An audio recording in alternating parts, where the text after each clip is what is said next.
خوش آمدید آج کے اس نئے تفصیلی جائزے میں۔ آج کی جو ہماری یہ نشست ہے نا، اس کا آغاز میں تھوڑی سی حیرت کے ساتھ کر رہا ہوں۔ اور میں سمجھ سکتی ہوں کہ آپ کی حیرت کی وجہ کیا ہے۔ بالکل، میرا مطلب ہے عموماً اس میز پر ہمارے سامنے معلومات کا ایک لمبا چوڑا پلندہ ہوتا ہے، ضخیم کتابیں، لمبے تحقیقی مقالے جن کی تہیں ہم گھنٹوں بیٹھ کر کھنگالتے ہیں۔ جی ہاں، مواد کی کبھی کوئی کمی نہیں ہوتی۔ لیکن آج صورتحال یکسر مختلف ہے۔ آج ہمارے پاس جو مواد ہے وہ بظاہر ایک بہت ہی مختصر بلکہ انتہائی گہرا ذاتی نوٹ ہے، اور وہ صرف ایک جملہ ہے۔ محض ایک جملہ۔ جی، محض ایک جملہ، جس میں لکھا ہے ایران کی ثقافت تاریخ کی روشنی میں۔ بس کوئی سیاق و سباق نہیں ہے، کوئی لمبا پس منظر نہیں۔ تو ہمارا آج کا جو بنیادی مشن ہے وہ اسی ایک جملے کی وسعت کو سمجھنا ہے۔ چلیں اب اس بات کی تہیں کھولتے ہیں، کیونکہ علم کے متلاشی افراد کے لیے یہ واقعی حیرت انگیز ہے کہ کیسے ایک سادہ سی لائن میں سیکھنے کا اتنا بڑا خزانہ چھپا ہو سکتا ہے۔ بالکل، اور یہاں جو بات سب سے زیادہ دلچسپ ہے وہ یہ ہے کہ ایک تنہا جملہ اپنے اندر ایک مکمل فلسفہ سمیٹے ہوئے ہے۔ دیکھیں، جب ہم لفظ ثقافت پر غور کرتے ہیں تو عام طور پر ذہن میں کیا آتا ہے؟ میرے خیال میں لباس، کھانے یا پھر موسیقی اور رقص کے کچھ نمونے۔ جی بالکل، اور یہ ایک بہت ہی سطحی، بہت محدود سی تعریف ہے۔ یہ ثقافت کو مطلب ایک بکنے والی چیز یا کسی عجائب گھر میں سجی ہوئی بے جان شے بنا دیتی ہے۔ ہاں، جیسے کوئی شو پیس ہو۔ ہاں، لیکن ثقافت کوئی جامد یا رکی ہوئی چیز نہیں ہوتی۔ یہ تو دراصل صدیوں کے تاریخی واقعات، تصادم اور بقا کا ایک زندہ نچوڑ ہوتی ہے۔ صحیح۔ تو جب اس جملے میں ایران کی ثقافت کی بات کی گئی ہے تو یہ کسی ایک صدی یا ایک مخصوص دور کی بات نہیں کر رہا۔ یعنی یہ ایک مسلسل عمل ہے۔ بالکل، یہ ان ہزاروں سالوں کے ارتقائی عمل کا ذکر ہے جس نے اس خطے کے لوگوں کے سوچنے کے انداز کو تراشا ہے۔ اور اس جملے میں جو استعارہ استعمال ہوا ہے نا، تاریخ کی روشنی، یہ اس پورے تہدار عمل کو سمجھنے کا واحد راستہ ہے۔ تاریخ کی روشنی، یہ استعارہ بظاہر تو بہت پرکشش لگتا ہے، لیکن اگر ہم اس پر تھوڑی سی تنقیدی نگاہ ڈالیں تو کچھ سوالات ضرور جنم لیتے ہیں۔ کس قسم کے سوالات؟ میرا مطلب ہے، ہم اکثر تاریخ کو ایک غیر جانبدار ٹارچ کی طرح تصور کر لیتے ہیں، جو اندھیرے کمرے میں موجود ہر چیز کو بالکل ویسا ہی دکھاتی ہے جیسی وہ ہے۔ لیکن کیا واقعی ایسا ہے؟ یہ ایک بہت گہرا نقطہ ہے۔ کیا تاریخ کی یہ روشنی ہمیشہ غیر جانبدار ہوتی ہے؟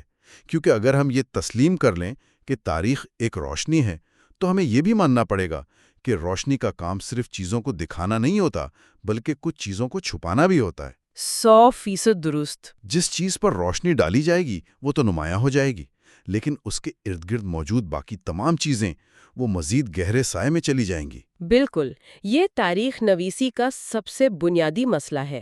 دیکھیں، تاریخ کوئی قدرتی روشنی نہیں ہے جو سورج کی طرح ہر چیز پر یکساں پڑے۔ تاریخ کی یہ روشنی ہمیشہ کسی نہ کسی کے ہاتھ میں ہوتی ہے۔ طاقتور کے ہاتھ میں۔ جی، ہم جسے تاریخ کہتے ہیں وہ اکثر اوقات فاتحین، بادشاہوں یا طاقتور طبقات کی لکھی ہوئی ہوتی ہے۔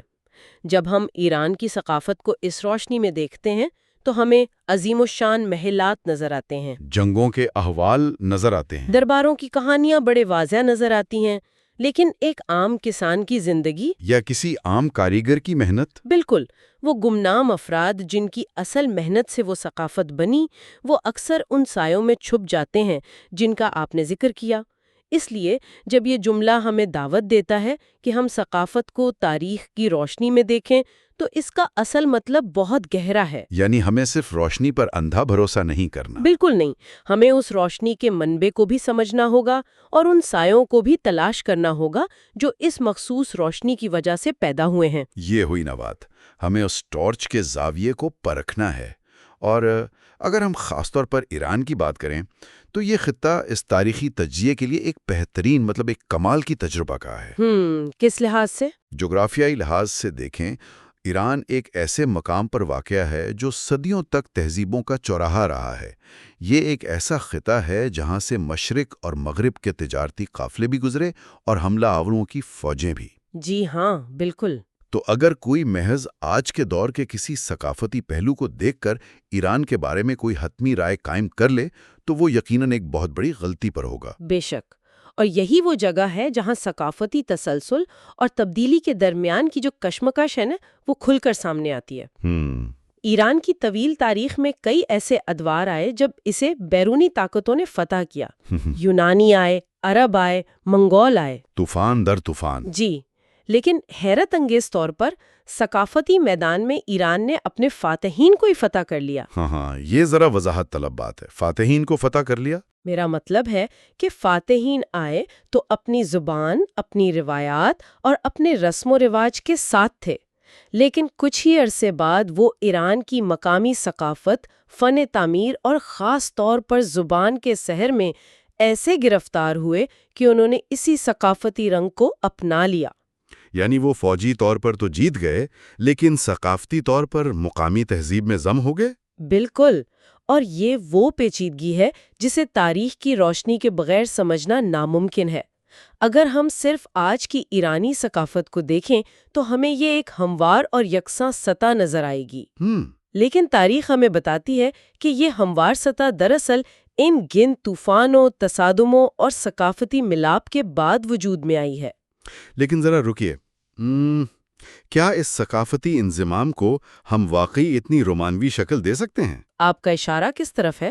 میرا اشارہ اس بات کی طرف ہے کہ جب دو مختلف ثقافتیں آپس میں ٹکراتی ہیں تو وہ کوئی پرامن مکالمہ تو نہیں ہوتا نا، اس میں جبر بھی شامل ہوتا ہے اور ایک شدید قسم کی مزاحمت بھی ہوتی ہے۔ جی، اس سے انکار نہیں کیا جا سکتا۔ زبان کی ہی مثال لے لیں، جب بھی کوئی نئی سیاسی طاقت ابھرتی ہے تو زبان سب سے پہلا محاذ ہوتی ہے جس پر حملہ کیا جاتا ہے۔ بالکل درست۔ فارسی زبان کا جو ارتقاء ہوا ہے اور جس طرح اس نے اپنے اندر مختلف ادوار کے الفاظ، عربی رسم الخط یا دیگر خیالات کو سمویا ہے، وہ کوئی سیدھا سادہ سفر تو نہیں تھا۔ یہ اپنے آپ میں ایک طویل جنگ کی کہانی ہے۔ اور آپ کا یہ تجزیہ بالکل حقیقت پسندانہ ہے۔ زبان کے معاملے میں واقعی کوئی رومانویت نہیں ہوتی، بلکہ یہ خالصتاً بقا کا میکانزم ہے۔ سروائیول۔ جی، سروائیول۔ زبان کسی بھی ثقافت کی سب سے بڑی محافظ ہوتی ہے۔ جب سیاسی طاقت چھن جاتی ہے اور عسکری طاقت ختم ہو جاتی ہے تو ثقافت اپنی پناہ گاہ زبان اور ادب کے اندر تلاش کرتی ہے۔ کیا بات ہے! اور اگر ہم فارسی شاعری کی بات کریں جو ایران کی ثقافت کا ایک بہت بڑا اور عالمی سطح پر مانا ہوا حصہ ہے، تو وہ صرف خوبصورت الفاظ کا مجموعہ نہیں ہے۔ اس میں تہیں ہیں۔ اگر اسے تاریخ کی روشنی میں نہ پڑھا جائے تو ہم اس میں چھپے ہوئے درد، مزاحمت اور ان خفیہ پیغامات کو کبھی نہیں سمجھ پائیں گے جو جبر کے ادوار میں لکھے گئے۔ یعنی وہ جو غلو بلبل کی شاعری ہے۔ بالکل۔ ایک شاعر جب غلو بلبل کی یا بہار اور خزاں کی بات کر رہا ہوتا ہے تو تاریخ کا علم رکھنے والا شخص جانتا ہے کہ یہ محض فطرت کی منظر کشی نہیں ہے، یہ شاید اس وقت کے سیاسی حالات پر یا کسی ظالم حکمران پر ایک انتہائی گہرا طنز ہے۔ اور یہی وہ مقام ہے جہاں صرف معلومات رکھنے اور اصل فہم ہونے کا فرق واضح ہو جاتا ہے۔ جی بالکل۔ ایک شخص جو صرف زبان جانتا ہے وہ اس شاعری کا لفظی ترجمہ کر لے گا، لیکن جو شخص تاریخ کی روشنی سے لیس ہے وہ اس شاعری کی اصل روح تک پہنچ جائے گا۔ اور میرے خیال میں یہ بات صرف زبان یا ادب تک محدود نہیں ہے۔ اگر ہم مادی ثقافت کی طرف آئیں، میرا مطلب ہے فن تعمیر یا آرکیٹیکچر کی طرف، تو وہاں بھی تو یہی اصول لاگو ہوتا ہے نا۔ 100%۔ آپ کس قسم کی عمارت کی بات کر رہے ہیں؟ جیسے عام طور پر جب کسی قدیم عمارت یا اصفہان کے کسی تاریخی مسجد کی تصویر دیکھی جاتی ہے تو پہلا تاثر یہی ہوتا ہے کہ واہ، اس کی ٹائلیں کتنی دلکش ہیں یا اس کا گنبد کتنا شاندار ہے۔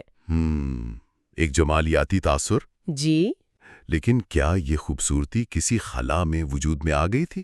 ہرگز نہیں۔ اور اگر ہم اس بات کو ایک بڑے منظرنامے سے جوڑیں تو وہ شاندار عمارتیں اور ان کے پیچیدہ ہندسی ڈیزائن دراصل اس وقت کی سائنسی ترقی کا منہ بولتا ثبوت ہے۔ اور معاشی حقیقتوں کا بھی؟ بالکل، ایک خاص دور میں اگر نیلے رنگ کی مخصوص سٹائلیں یا لاجورد استعمال ہو رہا ہے تو تاریخی روشنی ہمیں بتاتی ہے کہ وہ رنگ کن معدنیات سے حاصل کیا جاتا تھا، وہ معدنیات کن تجارتی راستوں مثلاً سلک روٹ کے ذریعے وہاں پہنچتی تھیں اور اس تجارت پر کس سلطنت کا کنٹرول تھا۔ یعنی ایک عمارت کا رنگ اور اس کے پتھر ہمیں پوری ایک صدی کی عالمی معاشیات اور سیاست سمجھا سکتے ہیں۔ یہ کمال کی بات ہے، یعنی ایک عمارت صرف پتھر نہیں، پوری ایک دستاویز ہے۔ جی، اور یہ وہ گہرائی ہے جس کی طرف ہمارا آج کا وہ ایک مختصر سا ماخذ اشارہ کر رہا ہے۔ لیکن یہاں پھر وہی سایوں والا سوال اٹھتا ہے جس پر ہم نے پہلے بات کی تھی۔ کون سا سوال؟ دیکھیں، وہ عظیم الشان محلات اور شاندار مساجد جو آج ہمیں تاریخ کی روشنی میں نظر آتے ہیں، وہ عموماً بادشاہوں نے یا اشرافیہ نے بنوائے تھے۔ وہ دراصل اقتدار کی علامت تھے۔ بالکل، طاقت کا مظاہرہ۔ تو تاریخ ان عمارات کو تو بہت روشن کر کے دکھاتی ہے، لیکن ان گمنام مزدوروں کے ہاتھ، ان کی تکلیفیں اور ان کی ثقافت پر روشنی نہیں ڈالتی، جنہوں نے اپنی زندگیاں ان پتھروں کو تراشنے میں گزار دی۔ تو کیا ہم یہ کہہ سکتے ہیں کہ ثقافت کو تاریخ کی روشنی میں دیکھنے کا مطلب یہ بھی ہے کہ ہم ان خالی جگہوں کو پہچانیں جہاں یہ روشنی نہیں پہنچ رہی؟ یہ ایک انتہائی بصیرت افروز سوچ ہے۔ خالی جگہوں کو پڑھنا تاریخ کے طالب علموں کے لیے سب سے مشکل لیکن سب سے ضروری کام ہے۔ Reading the silences. بالکل، جب کوئی تاریخی عمارت دیکھی جاتی ہے تو ہمیں نہ صرف یہ دیکھنا چاہیے کہ وہاں کیا موجود ہے، بلکہ یہ بھی سوچنا چاہیے کہ وہاں کس کا نام درج نہیں ہے۔ تختی پر کس کا نام نہیں ہے؟ جی ہاں، یہ تنقیدی طریقہ کار ہمیں ثقافت کو ایک یکجہتی تصویر کے بجائے ایک کثیر الجہتی حقیقت کے طور پر دیکھنے میں مدد دیتا ہے۔ ثقافت صرف وہ نہیں جو وقت کے ساتھ بچ گئی، بلکہ وہ بھی ہے جسے وقت کے ساتھ یا طاقت کے زور پر مٹا دیا گیا۔ سوچیں، یہ سوچنے کا طریقہ کار آج کے دور میں کتنا اہم ہو چکا ہے۔ بہت زیادہ۔ آج کے دور میں تو اس کی اہمیت اور بھی بڑھ گئی ہے، کیونکہ آج ہم معلومات کے ایک ایسے سیلاب میں زندہ ہیں جہاں ہر چیز کا سیاق و سباق بڑی بے دردی سے چھین لیا گیا ہے۔ ہم سوشل میڈیا پر اسکرول کرتے ہوئے چند سیکنڈز کے اندر دنیا کے مختلف حصوں کی ثقافتوں کو دیکھتے ہیں اور فوراً کوئی نہ کوئی فیصلہ صادر کر دیتے ہیں۔ ہاں، ہم جج کر لیتے ہیں۔ مجھے تو کبھی کبھی یہ خیال آتا ہے کہ سوچیں اگر آج سے 1000 سال بعد کوئی مورخ ہماری موجودہ ثقافت کو صرف سوشل میڈیا کی ان وائرل ویڈیوز کی روشنی میں دیکھے تو وہ کیا سوچے گا؟ تو شاید وہ یہ سمجھے گا کہ ہم سب کسی عجیب و غریب رقص کے مسلک کے پیروکار تھے جو صرف کیمرے کے سامنے کیا جاتا تھا۔ اور واقعی یہ کوئی مبالغہ نہیں ہے۔ اگر آپ کے پاس تاریخ یا سیاق و سباق کی وہ وسیع تر روشنی موجود نہیں ہے تو آپ کسی بھی رویے کا، کسی بھی سماجی عمل کا بالکل غلط مطلب نکال سکتے ہیں۔ آج کے دور میں فوری رائے قائم کرنے کی جو ایک بیماری عام ہو چکی ہے نا، اس کا واحد علاج یہی ہے کہ ہم چیزوں کو تاریخی تناظر میں رکھ کر دیکھنا سیکھیں۔ یعنی تھوڑا سا ٹھہر کر سوچیں۔ جی، جب ہم کسی دوسری ثقافت کی کوئی ایسی رسم یا کوئی ایسا سماجی رویہ دیکھتے ہیں جو ہمیں عجیب یا نامعقول لگتا ہے تو اسے فوراً رد کرنے کے بجائے ہمیں یہ تجزیہ کرنا چاہیے کہ تاریخ کے کس جبر یا کس خطرے نے اس رویے کو جنم دیا ہوگا۔ ہاں، یہ جو سوچنے کا انداز ہے نا، یہ تعصبات کو توڑتا ہے اور مختلف تہذیبوں کے درمیان ایک گہری ہمدردی پیدا کرتا ہے۔ بالکل، اور میرے خیال میں یہی اس ایک بظاہر سادہ سے جملے کا اصل کمال ہے۔ جی، ایران کی ثقافت تاریخ کی روشنی میں۔ یہ محض ایک ملک کی تاریخ پڑھنے کا کوئی عام سا مشورہ نہیں ہے، بلکہ یہ ایک مکمل مائنڈ سیٹ ہے، ایک پورا فریم ورک ہے۔ بالکل، ایک تجزیاتی لینز ہے۔ یہ ہمیں سکھاتا ہے کہ جب ہم کسی بھی چیز کا مطالعہ کریں، چاہے وہ فن تعمیر ہو، سیاست ہو، کوئی زبان ہو یا روزمرہ کے سماجی رویے ہوں، تو ہم بس سطح پر تیرنے کے بجائے گہرائی میں غوطہ لگائیں۔